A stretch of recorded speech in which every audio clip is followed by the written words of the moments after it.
Okay, good evening, everyone. Hi, I'm Robert Buxton. It's good to be back. I've been here before.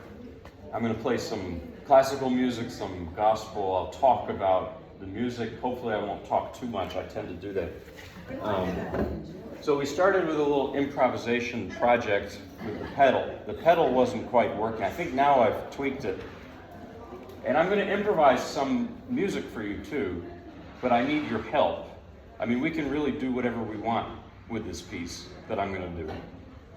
Maybe give me 3 or 4 notes to start with. Can you give me any note, musical note? An A, okay, how about A and C? What else? C. Oh, we have C. We have A, C, G. Okay, A, C, G, E. Works. Okay, let me remember that. A, C, G, E. What do you want this piece to be about? What do you want the style to be? Any requests? Sunshine. Sunshine, okay, I like that, now. This is the only time I've been here I think that it's actually sunny outside. Okay, what else? Anything else? C. Yeah, C, okay. Yeah, we have a C. A, C, G, E. Do you want, the sea, like the ocean. Ah, I see. Okay, so sunny and C. Okay, very good. Let's see what happens, I don't know.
Okay, so I'm trying to do more improvising because I think you read history, the history of music, and that's the common thread that unites all music. They used to improvise.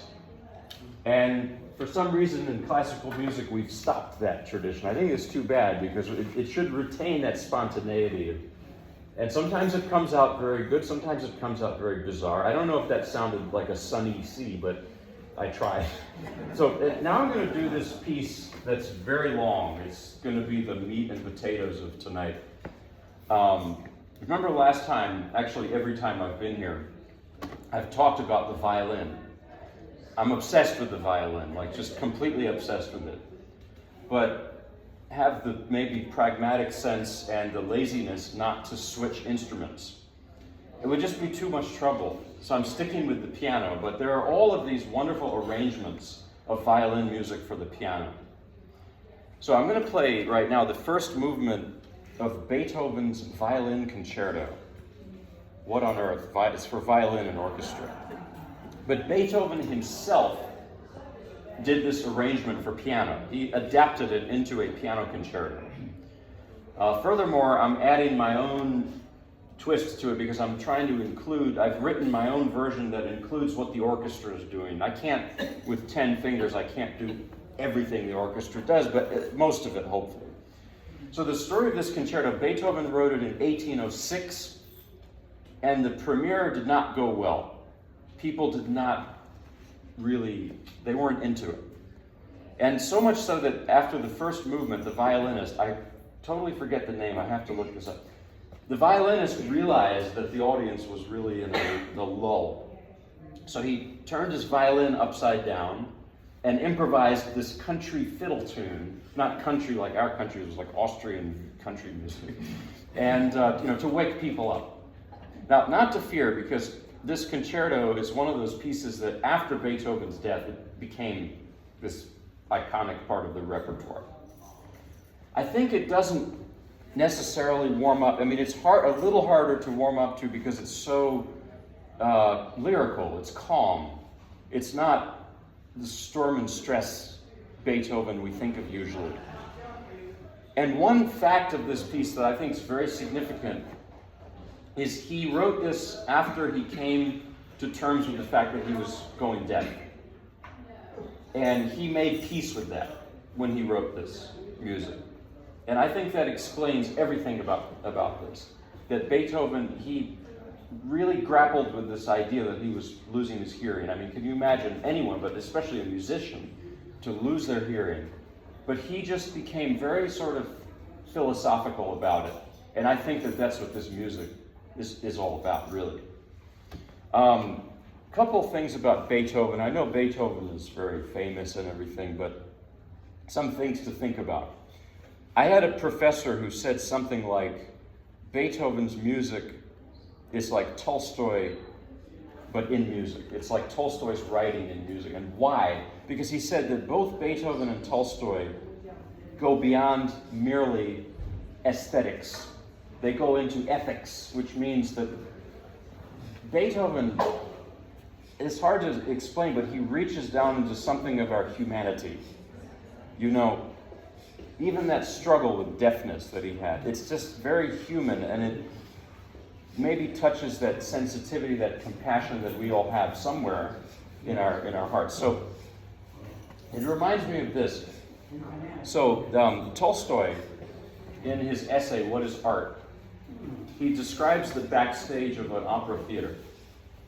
And he says all of this commotion that's going on, it's really stupid, it's really silly, because we have, people are really suffering in the world. Why do we have things like opera, And then he concludes the thought by saying that if one person leaves the performance a slightly better person, with a little more compassion, a little more sensitive, then it's done its job. And I think that's what Beethoven's music does. I really do. One more thing. Leonard Bernstein said that Beethoven, if you isolate any melodies from or ideas from his music, it's not remarkable at all. Take, for example, the famous, everyone knows that, but that's not even really a tune. What is it? It's almost primitive. It's just like a rhythm. Bum, bum, bum, bum. But he said that if it's what Beethoven does with it that makes it magic. The melody of this violin concerto, one of his, that's just a scale. But by the time it comes back on the last page, it's remarkable. But anyway, this is very long.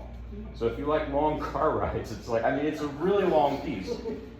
And I've debated whether I should play it places, but it can't be shorter, because this piece, it's like a journey of sorts. So anyway, here it is. Yeah.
told you it's long.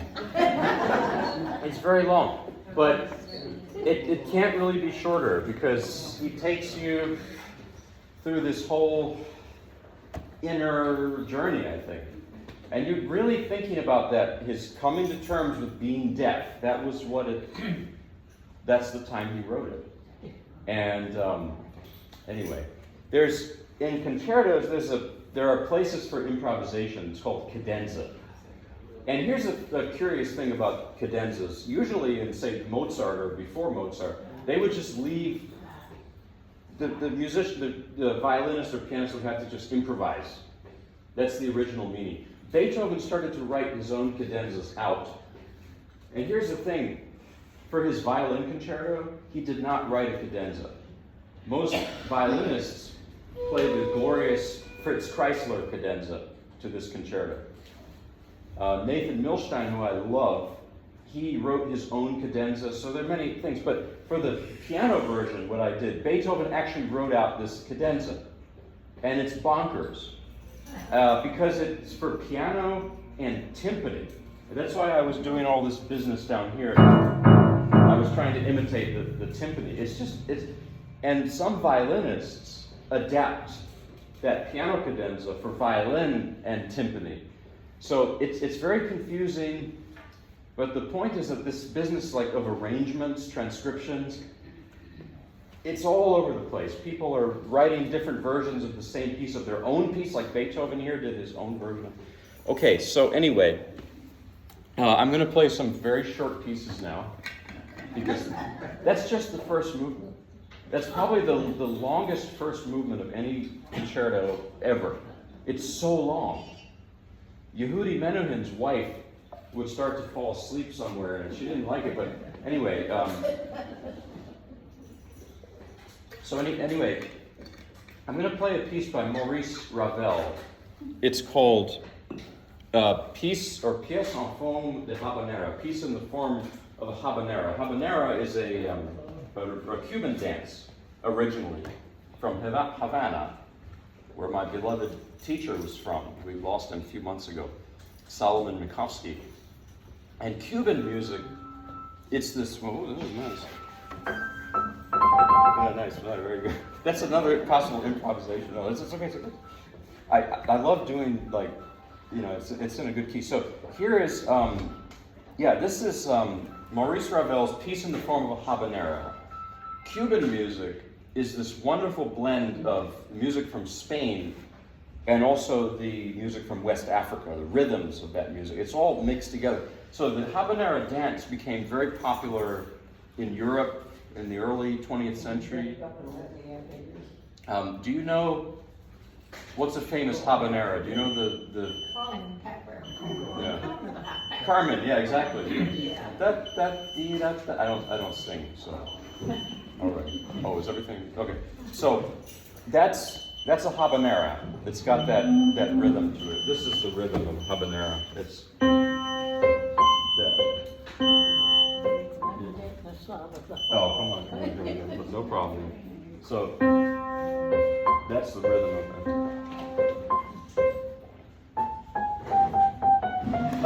Okay.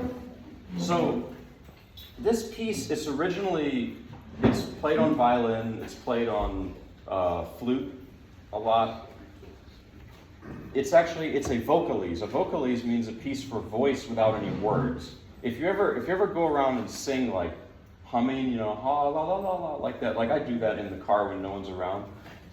If someone catches you, you just tell them, no, that was a vocalese. It just sounds more,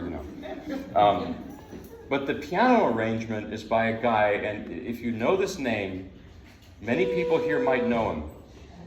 And I'll tell you why. His name was Daniel Aricourt. Anybody? Yes. Yep. All right, so here's the story about Daniel Aricourt. I learned this piece, and I played it somewhere else in Greensboro, not so long ago.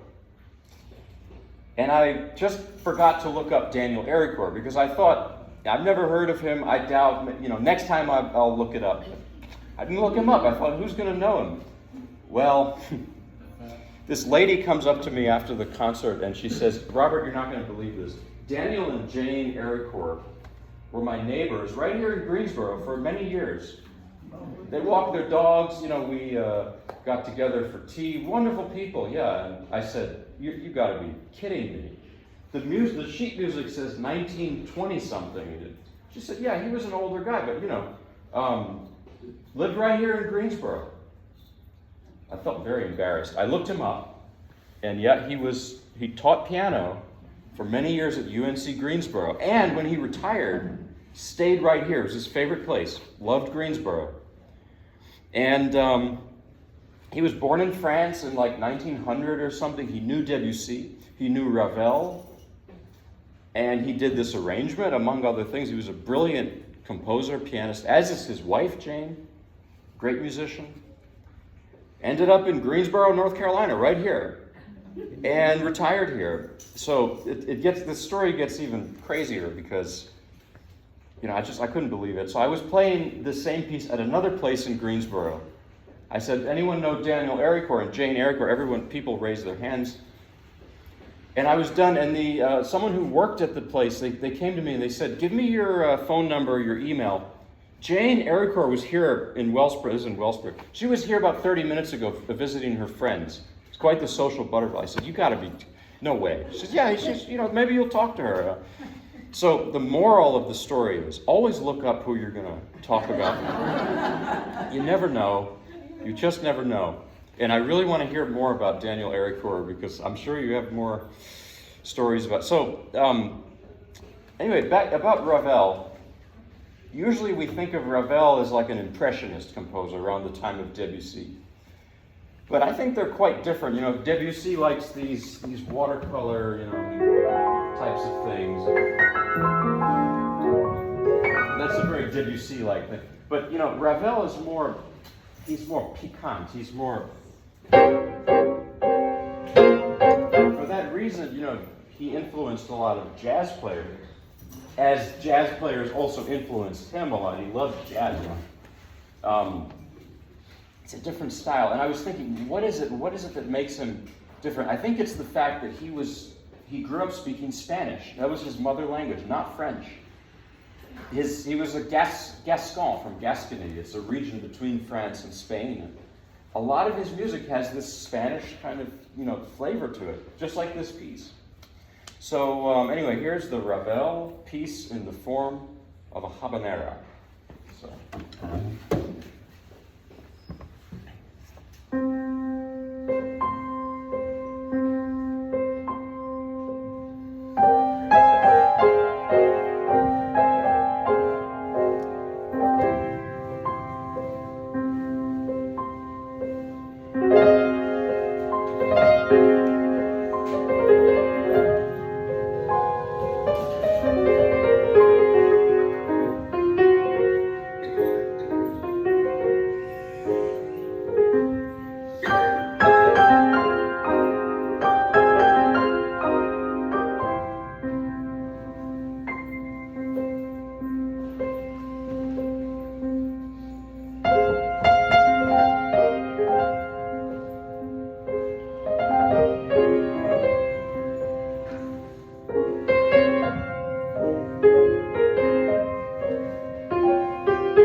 dream about Ravel's music once. I was struggling with the Sentimental and Noble Waltzes, which are a tricky piece, big piece by Ravel.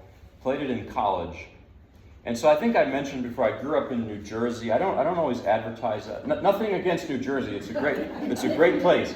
It's a great place, but it's I live in a rural area, and sometimes people they'll say, now where are you from? And I say, well, I'm from around, But anyway, my dream was that I was driving by, New Jersey's very famous for its malls and its highways.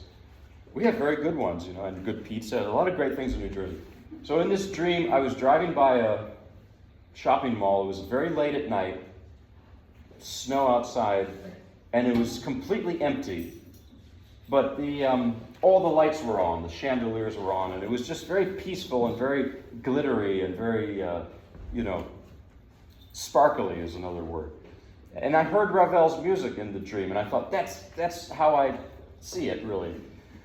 I don't think Ravel had malls in New Jersey in mind when he wrote his music, but it was just, if that makes any sense at all, that's just a way to think of the style. I'm going to play now a couple things. I think I've done these here before in the past. I'm going to play the famous Meditation from Thais by Massenet. Again, it's a violin piece. Thais is an opera by Massenet from 1891. And the story behind it, it's about a young woman. It's in Alexandria, Egypt, at the end of the Roman Empire. And she worships the goddess Venus and other Greco-Roman gods and goddesses.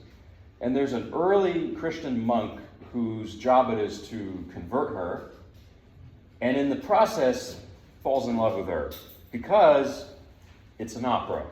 So you have to have something like that, or it's not an opera, So this piece in the opera, it's done as an interlude for violin and orchestra, and it's become so popular, it became so popular, that violinists play it as a standalone piece in concerts. And I'm going to play it on the piano because I'm too lazy to learn the violin. All right.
before doing a little gospel, I figure I'll play some Paganini. I think I've done this one here before also.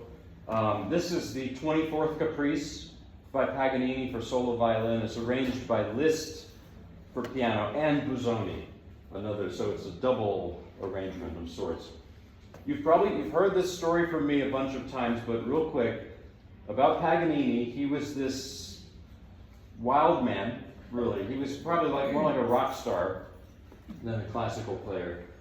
Born in what's now Italy, Tuscany, and in the late 1700s, performed well into the 1800s, 1830s, I think he died. And he was just, there were people who thought he was possessed. The way he played, even the way he looked, which was probably influenced by the fact he had Marfan's syndrome. He had a very unusual facial features. But anyway, he was this iconoclast, but the Romantics, they just adored him, like Liszt and everyone else. I would say maybe Beethoven and Paganini were these huge inspirations for the Romantics, because they saw in them their own values, the free-spirited, kind of like the rock music of the 60s or something. It's really similar in a way. Franz Liszt, when he first heard Paganini, was quite down in the dumps. He was depressed. His father had died. He had been in a failed romantic relationship, and but he heard Paganini, and the rest was history. And Liszt arranged Paganini for the piano. He wanted to translate that wild virtuosity that Paganini brought to the violin to the piano. And when I had that crazy idea to do a violin program on the piano, that was the first thing that came to mind for me was, well, Liszt did these arrangements of Paganini, so start there. And I did the Bach Chaconne arranged by Busoni also. And I thought, well, there's probably not much more violin music. This was 2 or 3 years ago, and I keep finding new things. So I keep getting to live out this dream of pretending to be a violinist. Okay, so here it is. Oops. And it's crazy, I'm telling you. You'll see why people thought he was possessed. Maybe he was.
now I'm going to do a little Southern gospel.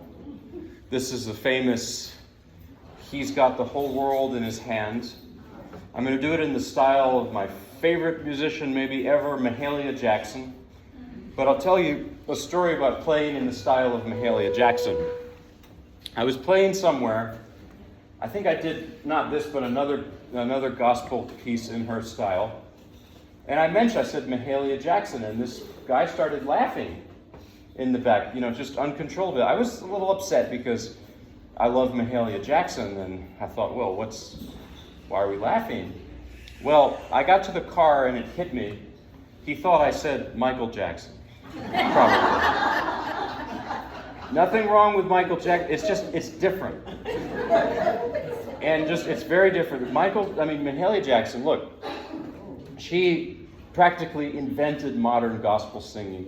She was not only a musician, she went so beyond music. She was the key figure in the civil rights movement. And the "I Have a Dream" speech, well, that was her. Because Martin Luther King Jr., they were big friends.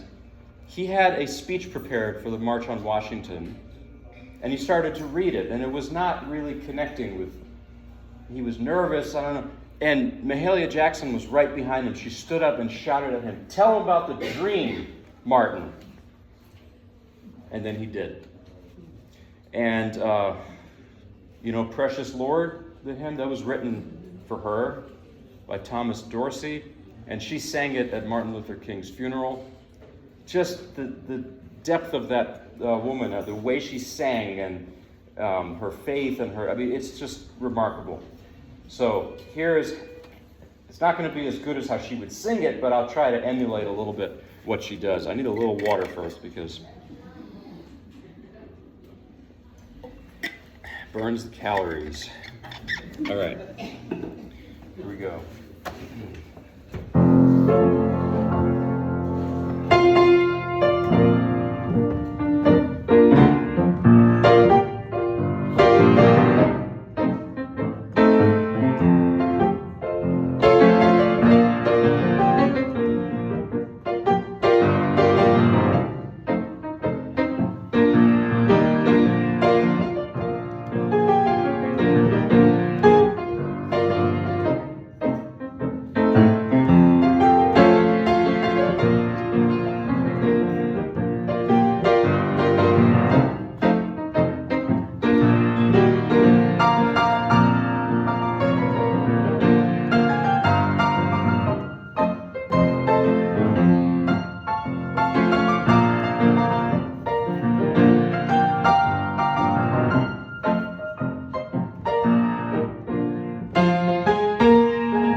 Here's one, this is a more soft one. This is called "I've Heard of a Land." It's an old gospel tune. I'm going to do a little improvisation with it too. So.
Maybe I'll do one more, something upbeat, gospel upbeat, because that's just a really heavy and sad. So this one is called, what is this? There Is a Fountain. It's an old, I think it was even written in the 1700s. And I'm going to do it in a very sort of country or even Pentecostal style. Of course, I grew up Pentecostal in northeastern New Jersey. I didn't. I didn't, but I've maybe hopefully picked it up, the style here. So I will close with this. Thank you very much for coming, and let's see what happens with this old gospel tune. So.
Have a wonderful evening. Thank you so much for coming.